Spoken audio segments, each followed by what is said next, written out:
Hello everyone, welcome to Pihu education. पूर्व video रे आपण माने स्वच्छता पक्ष पालन अवसर रे विद्यालय रे किपरि रजिस्टर मेंटेन करिवे बा किपरि स्वच्छता पक्षर रिजोल्यूशन लिखिवे से विषय रे जानिथिले। प्रथम दिवस बा प्रथम द्वितीय दिवस रो जानिथिले जोटा थिला स्वच्छता शपथ दिवस। आज हम जानिबा स्वच्छता पक्षर तृतीय दिवस 3/9/2024 तारिखर स्वच्छता सचेतनता दिवस विषय रे आमे केमती लिखिबा। तो चलंतु देरी न करिके वीडियोटी आरंभ करिबा। जदि वीडियोटी आपण मानकु भल लागिथिबो तेबे लाइक करिवे, शेयर करिवे एंड सब्सक्राइब भी करिवे। तो चलंतु आरंभ करिबा। तो आज हूँ स्वच्छता पक्षर तृतीय दिवस।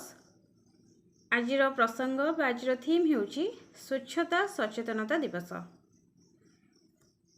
अद्यता 3/9/2024 तारिख दिबा 10:30 घटिका समय आंभ सरकारी उच्च प्राथमिक विद्यालय रामचंद्रपुर परिसर रे स्वच्छता पक्ष 2024 खूब उत्साहर सह पालन करा जायछि। एही दिन विद्यालयर समस्त छात्र छात्री और शिक्षक शिक्षयित्री माने उपस्थित थिले। आजिर दिनटी थिला स्वच्छता सचेतनता दिवस। उल्लेख थाउ कि ओसेपा भुवनेश्वर पत्र नंबर 8276 तारीख 30/8/2024 अनुसार चलित वर्ष सेप्टेम्बर मास 1 तारिख ठारू 15 तारिख पर्यंत समस्त विद्यालय मानकरे स्वच्छता पक्ष पालन करा जिबार निष्पत्ति निया जायछि। एही कार्यक्रम रे विद्यालय गुड़िकरे स्वच्छता और परिमल क्षेत्र में छात्र छात्री शिक्षक एवं गोष्ठीर संपृक्ति रहिबो।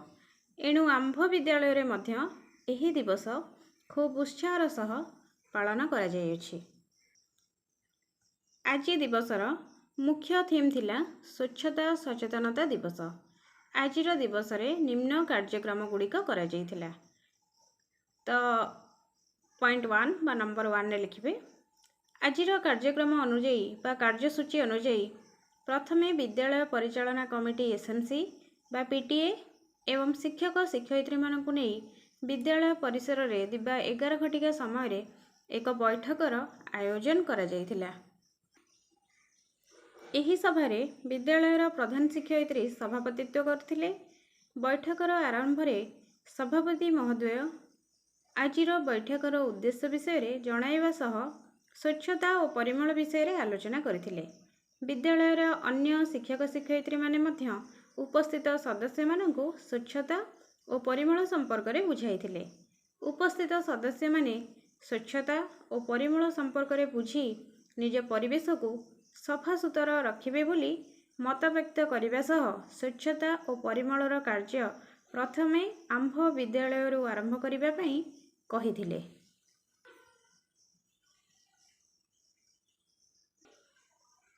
तत्परे समस्त छात्र छात्री उपस्थित एसएमसी पीटीए सदस्य और विद्यालयर छात्र छात्री मानक मिलित सहयोग रे विद्यालय परिसर आखपाख अंचल थिबा बुदा शौचालय रोसई घर क्लासरूम इत्यादि को परिष्कार परिच्छन्न करा जायथिला। बाहरी थिबा अलिया आवर्जना को डस्टबिन में पका जायथिला और शिक्षार्थी मानकु मध्य पुनश्च डस्टबिन रो यूज संपर्क रे सूचना दे जायथिला। परे शिक्षक शिक्षयित्री और उपस्थित एसएमसी सदस्य माने शिक्षार्थी मानकु किपरि विद्यालयर परिवेश को सफा रखिबा, विद्यालय को प्लास्टिक आवर्जना मुक्त करिबा, दूषित पानी रो निष्कासन करिबा, विद्यालय रे सबुजकरण करिबा से विषय रे बुझाई सचेतन कराइथिले। जल संरक्षण, जल शक्तिर सदुपयोग और वर्षा जल को किपरि संरक्षण करि हेबो से संपर्क रे मध्य बुझाइथिले। उक्त समस्त कार्य शिक्षक शिक्षयित्री एसएमसी पीटीए सदस्य और छात्र छात्री मानक मिलित सहयोग रे करा जायथिला।